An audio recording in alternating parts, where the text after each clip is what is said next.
কিরে বন্ধু, কি খবর? আজকাল কি কবিতা লেখা ছেড়ে দিলি নাকি?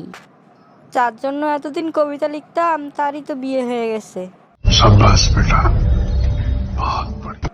আহারে, তাহলে তো তুই আরো ভালো বিরহের কবিতা লিখতে পাবি, কারণ তোর গার্লফ্রেন্ড তো তোকে ছ্যাঁকা দিয়েছে।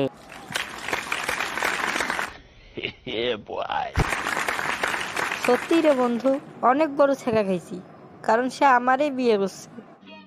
समझ रहे हो समझ रहे हो आप समझ रहे हो ना। তাই এখন কবিতা লেখার বদলে আমাকে দিয়ে বাজারের ফদ্দি লেখায়।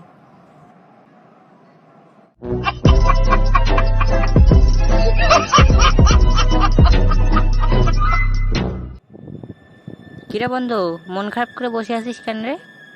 বউয়ের দুঃখে রে বন্ধু। কেন, কি হয়েছে? বন্ধু জানিস, আমার বউয়ের অনেক দুঃখ রে। কি এমন দুঃখ রে? সে আমার উপর রাগ করে বাপের বাড়িও যেতে পারে না রে। समझ रहे हो समझ रहे हो आप समझ रहे हो ना। কেন রে, কেন যেতে পারে না? আমি নিজেই তো ঘর জামাই।